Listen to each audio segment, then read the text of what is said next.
Hi, welcome to the Finer Side Talks. I'm Siri Ravikumar. The Finer Side Talks is all about bringing different people from different walks of life closer to you and connect you with their personal and professional lives. Today we have with us Madhuri Upadhyay, a famous dancer, and also she's part of the Finer Side as a dance curator and mentor. Hi Madhuri, how have you been? Very well.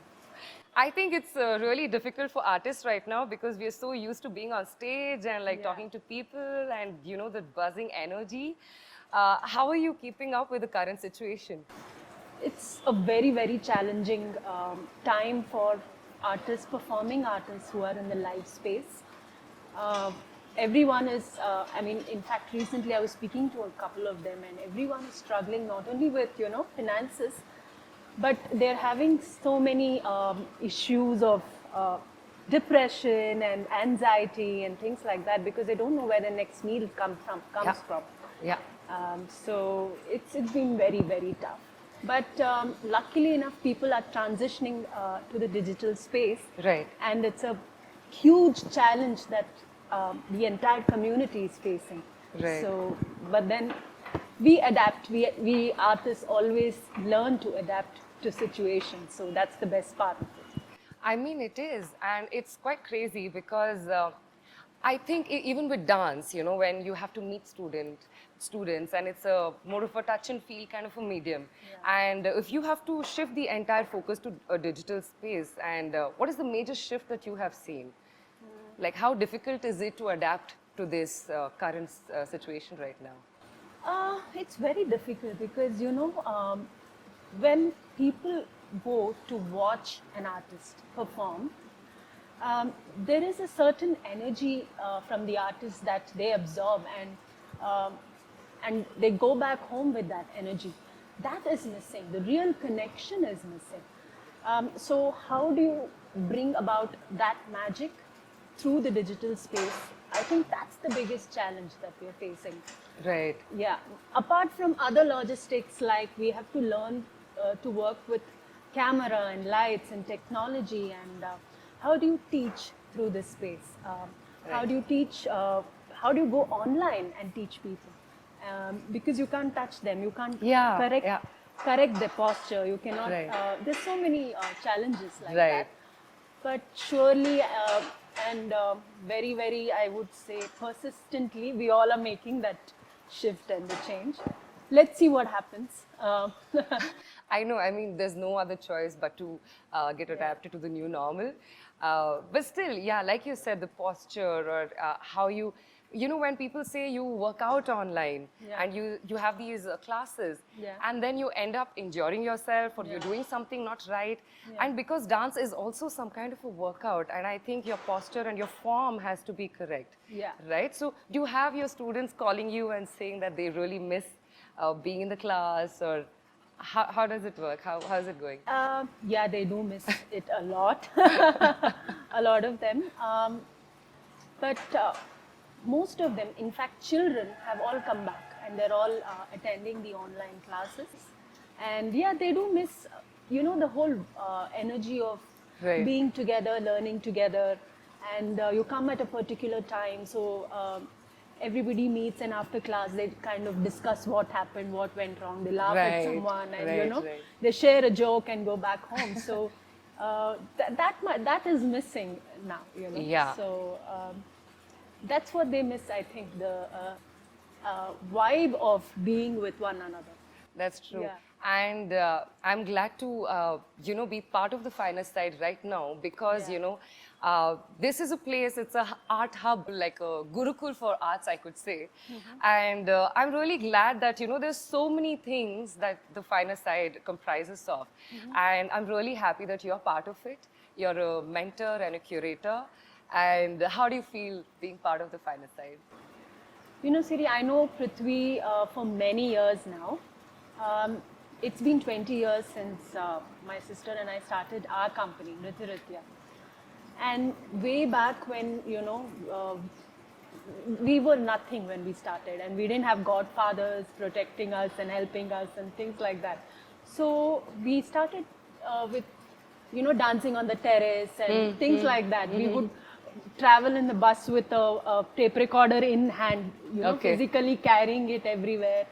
And we would ask few people to help with the space. Oh. So we used to rehearse in empty apartments and all of that. So we've done all that. And as we started growing, we had dance properties, different costumes and properties and set, and we needed a space to store that. So Prithvi very generously helped us with that for many years, and I'm always grateful to him for that. And recently when he called me and he said, you know, I'm doing this space, why don't you come and have a look, and you know, let's collaborate. I was like, wow, why not, you know, let me just go have a look. And we spoke about it. This was before, you know, the pandemic hit all of us. We were, speaking about having physical classes there. We never thought of online Right, classes and things right, like that. right. But then when we met, we spoke. I told him about certain things, the requirements of the space, of the floor, of the art form, and things like that. And recently we connected back, and yeah, and I was very happy to see the vision behind the finer side. He's planned it very well with a bigger vision, and it has so many art forms Right. in it. So that's the beauty of the finer side, bringing everything under one space. Right. I think that's beautiful. That's true. I mean, you know, sometimes when you want the best of everything and you can't go everywhere, and Yeah. if there's a place and there's Yeah. one place where you can go, and I think the finest side is the go-to place now. Yes. And I'm really glad this is happening, and I'm really glad you're part of it. So there's so many things that I want to ask you, Madhuri, but the first thing I want to ask you is, how did dance happen to you? Dance came to me. They say dance will choose you. You can't choose dance. I agree. I Yeah. completely agree. I can't dance Yeah. forever, I think. Really? But if you teach, I think I will try. Yeah. I will try teaching you. Yeah. So since the age of 5, I've been on stage. Wow. Somehow it just happened that I was in my LKG, and we had this dance, some annual day or something like that. And my teacher said, there's a song called Brown Girl in the Ring. I don't know if you've Okay. heard, old song. So she's like, you have to be in the center wearing a brown dress, and all the other kids would dance around me. So I remember that was my first performance ever. And there was no looking back, you know. Since then, I have been on stage. Yeah. So then I went to dance class. I started learning it. I went to a Bharatanatyam teacher, and then I learned different forms once we started the company. So I learned martial arts, and then I learned Kathak. Right now, that's Wow. the style that I practice. Okay. And contemporary dance also under many teachers. Yoga as well. Yoga is another practice that I follow. So yeah, there was no looking back. I don't think a lot of people have it in them to actually start at a young age like that. And you and your sister, you both started the school, and you both have been inclined towards dance. Yeah. That's also kind of a rare thing to see, you know, the sister combination having this affinity towards dance and dedicating your life towards dance. Yeah. So how do you both manage this entire thing? See, she's younger than me, and the same thing happened to her, you know. As soon as, you know, we started going to school, and we were in the same school. So we started dancing together from school days itself. Okay. So we used to choreograph and put up dance show acts for annual days, and then we used to dance together. In we used to go to the South Canara Association. Since we are from Bangalore, we had Okay. an association, and we used to dance there. Okay. And then we started dancing professionally, you know. So people used to call us if they have their dance school functions. We used to work as freelancers back then, you know. The idea of a freelancer was not even there, but we both started from there. And in college, I went to an art college. I studied painting, and that's where we parted ways for a bit. But then she finished college and I finished college, and then we started the company after that. So Great. it's been yeah, our journeys have been interlinked, I would say. So how would you distinguish between Bharatanatyam and a contemporary dance? Bharatanatyam falls under the category of classical dance. And classical dances, they all follow the structure of Natya Shastra. Okay, yeah. Yeah. Okay. And in the West, contemporary dance started as a rebel against the classical form of ballet. Because ballet was only, it was very structured, it was catered only to the elite. Okay. It was not accessible to everyone. On the other hand, there was a lot of folk dances which were there all over the world, which people used to, celebrate for various occasions and things like that. But contemporary dance is also an expression. It's not just for celebration, So it started way back with, a lot of stalwarts like Martha Graham. They all started, they all had their own specific techniques which were developed over the years. But in India, we call Sri Uday Shankar. He's a father of Indian modern dance. And in India, it has its own different story. It was not rebelling the classical dance form, but it was just a new way of expression. So when Indian dancers find a new expression, it's called contemporary dance here. And I think the way it's developing today it's beautiful. It's a very serious art form. We do learn techniques of the West, as well as there is a lot of innovations and study that is happening within the classical dance form as well. And every company or every dancer is developing their own language and style. That's the beauty. Again, there's so much variety in it. You have taken the art form to places nationally, internationally. I really would want to know more about it, about your international presence, about Nritya and all of you being there. It's wonderful to represent your country and go and perform outside. There are a couple of festivals and some commission work, large-scale commission work that I've really enjoyed being there and performing there in an international audience. And it's they're very appreciative of what India has to say today. I think one such project that we did was for Sri Narendra Modi for Make in India in Germany. They wanted to showcase Indian art and culture in a modern way, but not the contemporary dance, but our rich art forms. So we, took the 7 classical forms of India there, along with showcasing our spiritual practice of yoga and a bit of contemporary dance. We showed the Ganga Aarti, everything expressed through multimedia. And we were very well received. We got a standing ovation and we all had tears in our eyes after the performance, because it's something else to represent your country and go abroad. And a similar thing happened at Lahore, where we performed for the World Performing Arts Festival. It was actually a theatre and a puppetry festival. And I think we were the only dancers there. And they were so, receptive to our work. We started off by playing the Indian national anthem, and everybody stood up. And after the performance, again, we got a standing ovation, and they loved, watching Indian mythology and Indian stories come alive on stage. So it's wonderful to go and, perform outside, because you get to meet so many artists.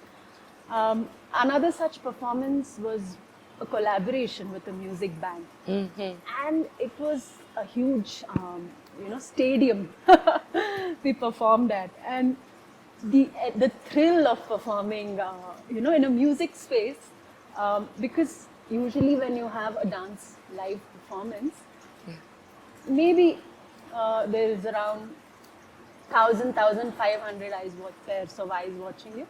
But this was huge. Lakhs Right. of people Yeah. were there, and My God. you know, so yeah, for us to reach out to so many people is thrilling. It's exciting. Similarly, when we performed for the Adi Yogi statue unveiling for Sri Sadguru, there were, I think, around 6 lakhs of people who watched My us perform there. God. So the thrill of performing and reaching out to more people is very, very exciting. Yeah. I don't know when we're going to see so many people again. You know, since we're talking about space and we're talking about people, we have a very beautiful space. Yes. I think you've seen it, right? Yes, yes. So, what do you have to talk about this space? You know, the space has a very, very earthy feel to it. Yeah. There is something that makes you feel like you're at home when Yeah. you go there. And when, you know, Prithvi asked me to come and see this space, and you just instantly connect to it in a very, it's got a very earthy feel, I would say. And you would want to go there because there is a lot of greenery there. Yeah. And you would want to go there again and again. It makes you happy. Yeah, especially, you Yeah. know, I really like those small little spaces like an amphitheater. Yeah. There's an amphitheater and also these small little places where you can have your course, you can do your classes. Yeah. I really like how it's made. Yeah. Because like you said, you feel home when you go there. Yeah. And it's also so much for art. Yeah. You know, yeah. it is an art place. Yeah. And I'm really happy the Finest Side has got its very beautiful space, and I think you all should go check it out very soon, very soon. Like, you know, when you read about olden times when there's this Gurukul system Yeah. of people sitting outside and studying, you know, in nature, that's the feeling that you get there. Yeah. In fact, you know, when I went to Newcastle once, we had a performance. There was a space where this one building had everything in it.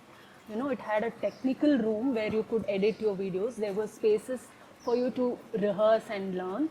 There was an auditorium there.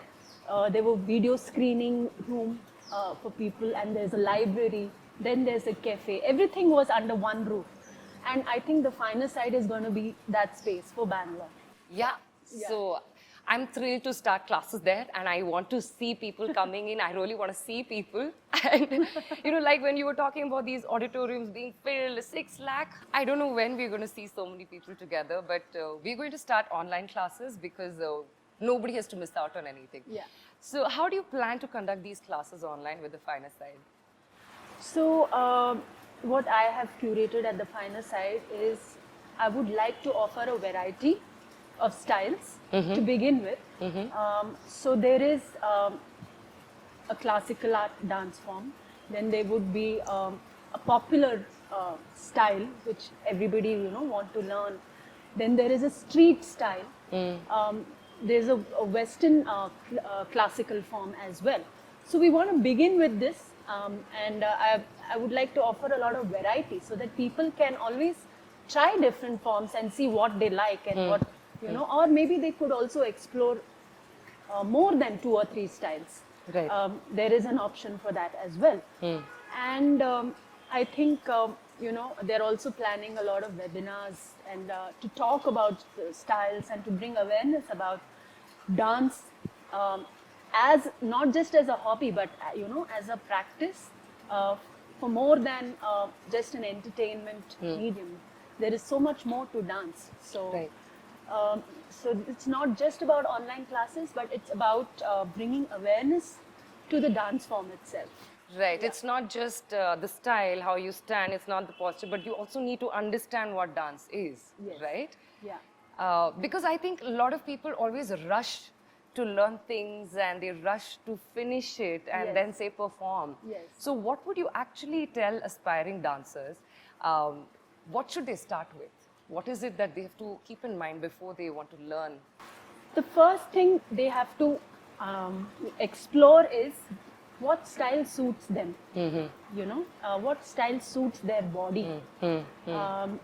Which style can they connect to? Some of them are naturally gifted. So if supposing, let's say they're choosing the dance form of Bharatanatyam, and they are a person who has very sharp lines, you know, naturally in their movement itself. And if they explore Bharatanatyam, it will come easily to them. You know. Similarly, if another person is very free flowing and graceful, and they sort of are able to flow and connect from one moment to the another, then they should explore something like Kathak or a contemporary dance. So understand what your body can move to naturally would be the first step. The second step would be to really identify a very, very, very good teacher. Because they say there are no bad students, there are only bad teachers. They must identify a very good teacher. And you know, if they really want to pursue it further as a profession, then it's another story altogether. You have to really practice, get into the art of it, understand, explore, learn, and then take it up as a profession. When somebody says anybody can dance, do you really believe it? If you really break it down, at the end of the day, it's just movement. Right. Like supposing I'm sitting here and I just do that to music, then that becomes dance, right? That's what contemporary dance is exploring. If you're just walking, if you walk in rhythm, take 2 steps front, 2 steps back, it could be something like a jive. You know, that's how dance evolved. It's movement at the end of the day. So yeah, anybody can dance. So Madhuri, what is your inspiration to the art form? Depends on whether I'm dancing or whether I'm choreographing. Okay. For the longest, you know, I've been on stage, like I was telling you earlier. But I think for the past 5 years, I have seriously looked at choreography. And more towards large scale, large scale productions. You know, I get inspired from anything and everything. Really? Yeah, like the movement of water could inspire me. Okay. I get very inspired by mythological stories. And sometimes it's just a thought or an idea. Like I did a piece on Arishadvarga, which are the 6 deadly sins. Right, In right. Vedas, we believe that. Yeah. And I wanted to, not show it just like that, but bring in a fantasy character into it. So I brought in the idea of mermaids, talking about the 6 deadly sins. And how did I get the idea of mermaids? And I had an aquarium in my room, and I would watch the fishes I would just sit and observe them. And that's how I got the idea of choreographing with mermaids. Wow. Yeah. But a lot of my inspiration comes from paintings because, Okay. I've studied painting in college, and my rendition of choreography is very two-dimensional.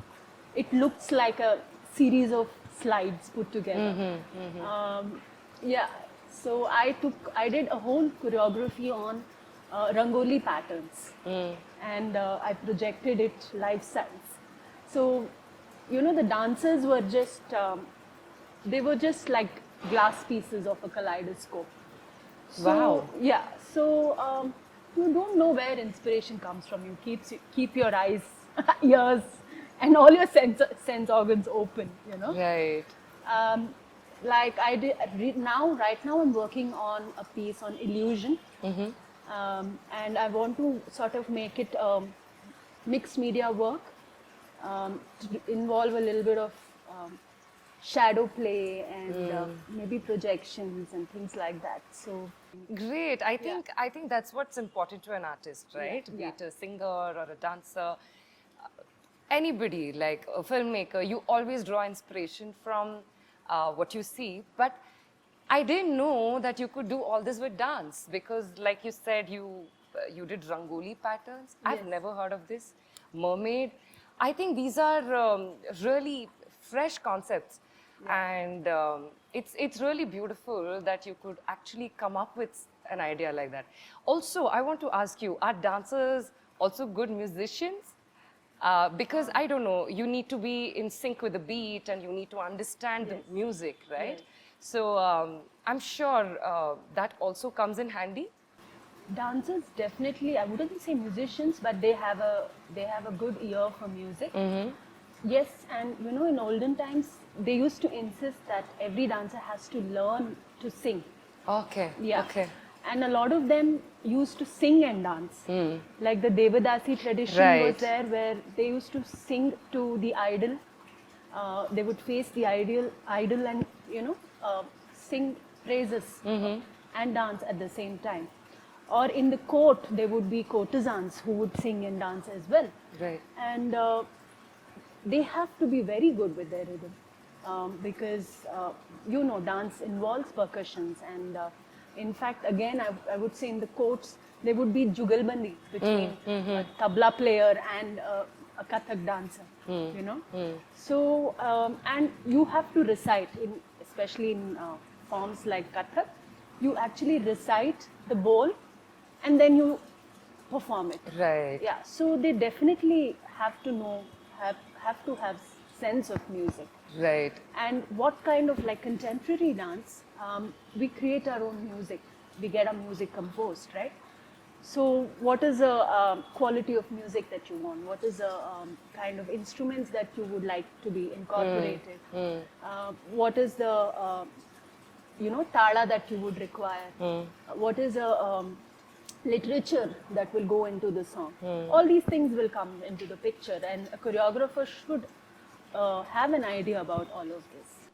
Great. And I think it goes hand in hand. And I read somewhere, I think in the older times, even the singers would learn how to dance so that they have a sound for the beat and you to understand the tala. Yeah. And or they would learn the tabla. Yeah.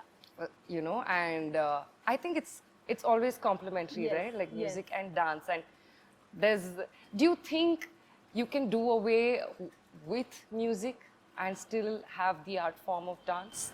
I actually created a whole sequence without music Really? and just silence. Okay. Yeah, so it is possible. That's interesting. Like, how Yeah. do you do that? Like, what is it?